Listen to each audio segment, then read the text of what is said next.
Welcome dear students. Last session में हमने the physical properties of metal and physical properties of non metal देखा था, और उसके साथ साथ जो भी उसके एक्सेप्शंस थे, बिकॉज एक्सेप्शन पूछने के चांसेस बहुत ज्यादा होते हैं। बाकी अब इसमें जो 3.2 है और 3.3 है वो हमारा सिलेबस में रिड्यूस हो चुका है। 3.2 मैं आपको बता देती हूँ, the general chemical properties of metal, जो आपका टोटली पार्ट रिड्यूस हो चुका है। थर्ड है आयनिक कंपाउंड्स किस तरह से फॉर्म्ड होते हैं, उसकी प्रॉपर्टी वो भी हमारा रिड्यूस हो गया। तो हम जो देखने वाले हैं वो है 3.4 अकरेंस ऑफ मेटल, मतलब कि हमें मेटल किस तरीके से मिलती है। ओके, तो बेसिकली हमें मेटल्स, इस स्टडी को हम मेटलर्जी कहते हैं। क्या कहते हैं dear students? Metallurgy. Metallurgy is nothing but is the science okay in which we studies the different metals. Okay, metallurgy एक साइंस की ब्रांच है। Metallurgy is the branch of the science in which we have to studies the various metals. हम बहुत सारे metals को क्या करते हैं, स्टडी करते हैं, और उसे हम कहते हैं मेटलर्जी। जिसमें हम ये टॉपिक स्टार्ट करने से पहले हमें कुछ टर्म्स पता होने चाहिए, और वो टर्म्स क्या है? Number 1, minerals. मिनरल किसे कहते हैं? द एलिमेंट और कंपाउंड, एक कुछ एलिमेंट, द एलिमेंट और compound which occur naturally in earth crust, जो आपको नेचर से मिले, नेचुरली अर्थ क्रस्ट में से मिले। कहां से मिले? अर्थ की क्रस्ट में से मिले, तो उसे डियर स्टूडेंट्स हम क्या कहते हैं? उसे हम कहते हैं मिनरल्स। द एलिमेंट और compound which occur naturally in earth crust, जो नेचुरली हो उसे हम क्या कहते हैं? नेचर से मिल रहा है अर्थ के क्रस्ट में से, उसे हम कहते हैं मिनरल्स। क्या कहते हैं? मिनरल्स। ओके, और किसे कहते हैं? द एलिमेंट और compound which can be excreted. Okay, ऐसे एलिमेंट, द एलिमेंट और कंपाउंड, द एलिमेंट और compound which can be excreted profitably, okay, which contain a very high percentage of particular metal. इसको हम समझेंगे, डीप में समझेंगे dear student. High percentage of particular metal and can be excreted and can be excreted profitably and can be extracted from it is called ore। उसे हम क्या कहते हैं? ओर कहते हैं। मतलब कि इस टर्म का थोड़ा हम बेसिक समझ लें। Okay, first of all ore, the element, मतलब कि जो हमें मिनरल मिले, okay, those mineral which contain a very high percentage of particular metal and can be extracted from it profitably। आप उसे एक्सट्रैक्ट कर रहे हो। मान लीजिए ओके कि आपके पास दो जगह की माइंस है। ओके, दो जगह आपकी माइंस, आप कहां से, आप मान लीजिए आप कोई कॉपर मेटल एक्सट्रैक्ट कर रहे हो। ओके, कॉपर मेटल, ये जगह को मैं कह देती हूँ नडियाद है, और ये मान लीजिए आयरन में। अब यहाँ से भी आप कॉपर एक्सट्रैक्ट करते हो, यहाँ से भी आप कॉपर एक्सट्रैक्ट करते हो, लेकिन जब नडियाद में जब आप कॉपर एक्सट्रैक्ट करने के लिए आप मान लीजिए आप 10 लाख रुपीज खर्च कर रहे हो, ओके, पर खर्च कर रहे हो, लगा रहे हो, और आपको प्रॉफिट हो रहा है 12 लाख का।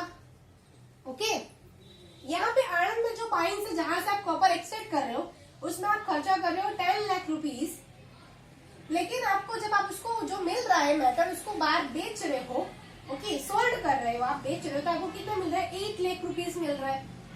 अब दोनों ही जगह से कॉपर मिल रहा है, क्लियर है बात? लेकिन यहाँ पे आप जितना लगा रहे हो उससे डबल आपको प्रॉफिट मिल रहा है। ओके, यहाँ पे आपको प्रॉफिट मिल रहा है, यहाँ पे आपको लॉस हो रहा है, तो आप यहाँ से नहीं कराओगे, आप यहाँ से एक्सट्रैक्शन नहीं करोगे। क्लियर है बात?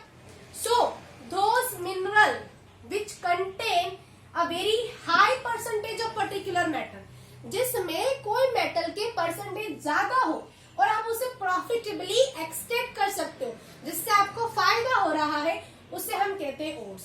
ये मैंने आपको सिंपल फॉर इंफॉर्मेशन एक बेसिक सा एग्जांपल बताया है। मतलब ऐसे मिनरल जहां से आप एक्सट्रैक्ट कर रहे हैं, आपको प्रॉफिट हो रहा है, तो उस को हम कहते हैं ओर। क्या कहते हैं? ओर्स। थोड़ा सा मोस्ट आईएमपी है, आपको 3 मार्क्स में ऐसा भी पूछ सकते हैं, define the term mineral ores and gains. अब थर्ड हम देख लेते हैं, थर्ड क्या है? गेन। जैसे गैंग होती है ना आपकी और हमारी ग्रुप्स होती है, गैंग होती है, तो गैंग में क्या होता है, द ओर्स कंटेंट, जो ओ में ओर्स मिले, दोस ओर मतलब सभी ओर होते basically, which are contaminate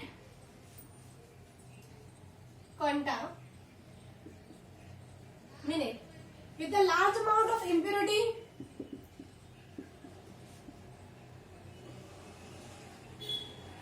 large amount of impurities in the form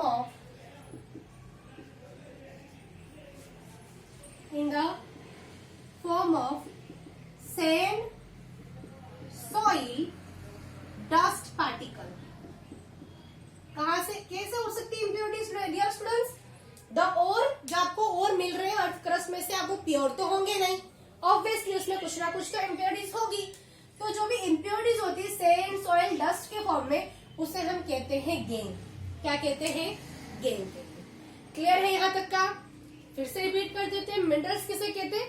यहाँ पे हम जो स्टडी कर रहे हैं, स्टडी को हम कहते हैं metallurgy. Metallurgy is the study, metallurgy it is a branch of the science in which you have to study the occurrence of metal या the extraction of the metal. Minerals, the element or compound which occur naturally in earth crust, जो nature से हमें मिलते हैं उसे हम कहते हैं मिनरल्स। और किसे कहेंगे? Those minerals, यहाँ से हम एलिमेंट हटा देते हैं, एलिमेंट और कंपाउंड हटा देते हैं, यहाँ से मिनरल लिखे तो ज्यादा बेटर रहेगा।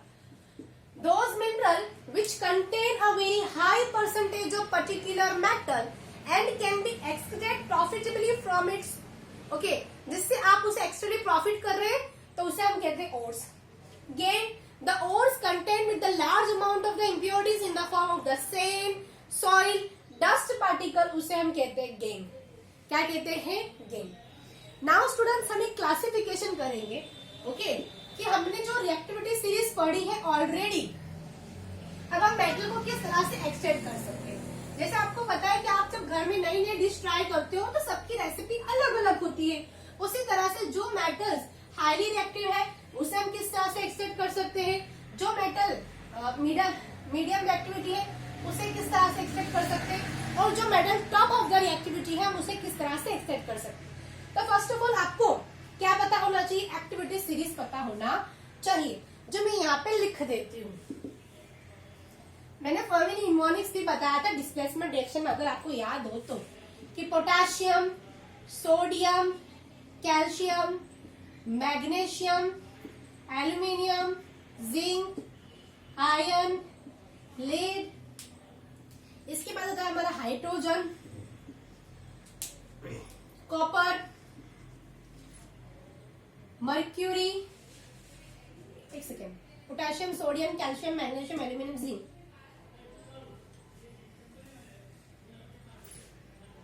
मर्क्यूरी,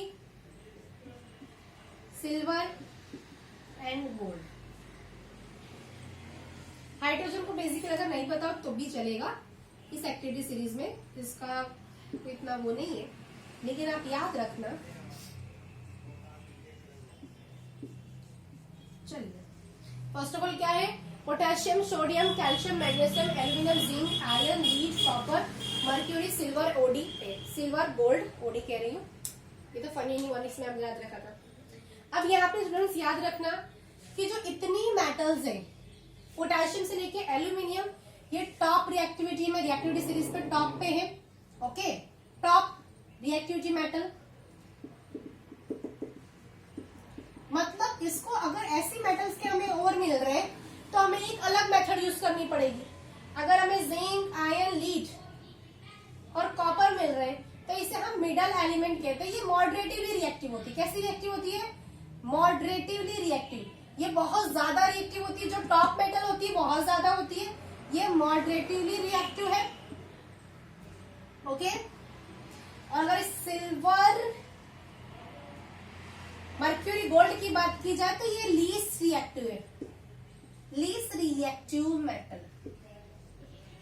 इसके बेसिस पे ही क्लासिफिकेशन हुआ है, ओके। तो first of all you have to decide कि आपको जो मेटल का और मिला है, ओके, वो टॉप रिएक्टिव मेटल का है, मिडल रिएक्टिविटी एलिमेंट का है या लीस्ट रिएक्टिव एलिमेंट का है, ओके। जैसा मिला होगा उसके हिसाब से हम प्रोसेस करेंगे। मान लीजिए डियर स्टूडेंट्स, आपको जो और मिला है, ओके, वो कौन सा है? लीस्ट रिएक्टिव मेटल का है। ओके, तो लीस्ट रिएक्टिविटी मेटल कहाँ प्रेजेंट है? Bottom of the reactivity series. कहाँ प्रेजेंट है? Bottom of the reactivity series. कहाँ प्रेजेंट है? Bottom of the reactivity series. It is clear. तो इसको किस तरह से एक्सट्रैक्ट करेंगे? Those metal which present bottom of the reactivity series, which present, okay, कहाँ प्रेजेंट है? बॉटम में प्रेजेंट है। कहाँ प्रेजेंट है? बॉटम में प्रेजेंट है। तो उस मेटल्स को हम क्या कहते हैं? Least reactive metal. क्या कहते हैं? Least reactive metal. Those metal which present in the bottom of the reactivity series, reactivity series के बॉटम में प्रेजेंट है, ओके, उसे हम क्या कहते हैं? लीस्ट रिएक्टिव मेटल कहते हैं। क्या कहते हैं dear students? Least reactive metal कहते हैं।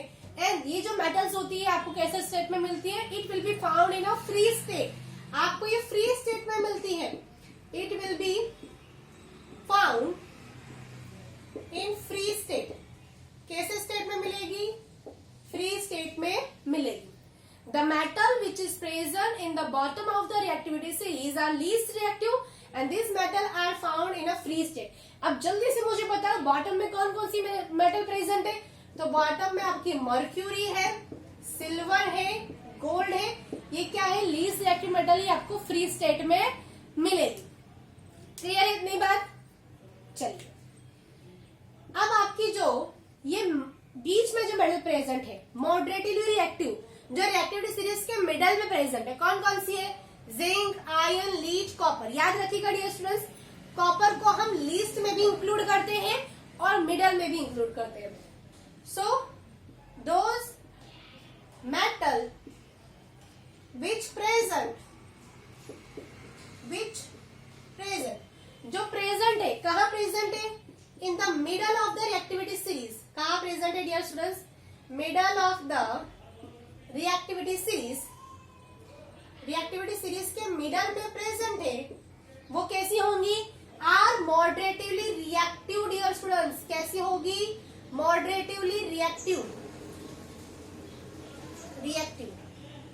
अब डियर स्टूडेंट्स, यहाँ पे मैंने आपको बताया कि ये जो लीस्ट रिएक्टिव मेटल होती है आपको फ्री स्टेट में मिलती है, जबकि जो मॉडरेटली रिएक्टिव मेटल होती है ये आपको in the form of carbonate, मतलब ये जो मेटल होती है in the form of carbonate के फॉर्म में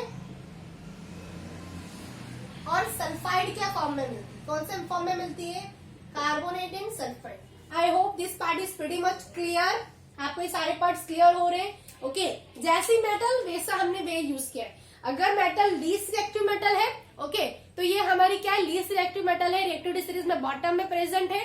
जैसे कि जो मर्क्यूरी है, सिल्वर है, गोल्ड है, ये आपको फ्री स्टेट में मिलते हैं।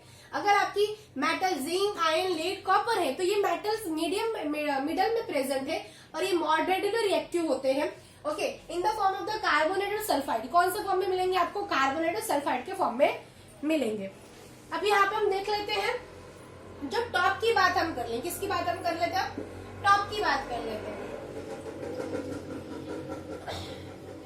तो जोन सी metal students, the metal which is present in the top of the reactivity series, ऐसी मेटल जो रिएक्टिविटी सीरीज के टॉप में प्रेजेंट है। Those metal which is present in the top of the reactivity series are highly reactive. क्या है? बहुत ही ज्यादा reactive है, हाईली रिएक्टिव। अब कौन कौन सी मेटल? जल्दी से एग्जांपल लिख देते हैं। Potassium, sodium, calcium, magnesium, aluminium. Those metal which is present in the top of the reactivity series are highly reactive. Just for example, sodium, potassium, calcium, magnesium, aluminium. Okay, इतनी ज्यादा reactive है तो कभी भी free state में मिलेगी नहीं। They never found in a free state. They never found in a free state. कभी भी आपको ये फ्री स्टेट में नहीं मिलेगी। Is it clear? तो ये हमने क्लासिफिकेशन किया dear student, classification on the basis of the reactivity series. So जो से metal top of the reactivity series पे है are highly reactive, they never found in a free state. कभी भी आपको फ्री स्टेट में नहीं मिलेंगे। Zinc, iron, lead, copper. These metal which is present in the middle of the reactivity series are moderately reactive. Okay, they are found in the form of the carbonate and sulfide. ये आपको carbonate के form में, जैसे कि zinc होता है वो carbonate के फॉर्म में और जिंक सल्फाइड के फॉर्म में प्रेजेंट होता है. क्लियर है? The metal which is present at the bottom of the reactivity series are least reactive. Students यहीं पे रीजन छुपा हुआ है कि हमारे जो गहने होते हैं, ऑर्नामेंट्स होते हैं, गोल्ड सिल्वर के बने हुए होते हैं, बिकॉज ये लीस्ट रिएक्टिव मेटल है. ये वाटर के साथ, एयर के साथ कोई रिएक्शंस नहीं करते. इसी वजह से हमारे जो ऑर्नामेंट्स होते हैं वो सिल्वर और गोल्ड के बने हुए होते हैं. These metal are the least reactive metal which are present in a free state. आपको एक क्वेश्चन आ सकता है, गिव द रीजन कि जो हमारे ऑर्नामेंट्स हैं वो सिल्वर और गोल्ड के बने होते हैं. आप क्या लिखोगे? सिंपल वन लाइन आंसर कि these metal are present at the bottom of the reactivity series and these metal are the least reactive. It does not react with the water, air, oxygen. So हमारे जो ornaments होते हैं वो इसके बने हुए होते हैं. बाकी सारे रिएक्टिव है तो उनके तो हम ornaments नहीं बना सकते. Is it clear now?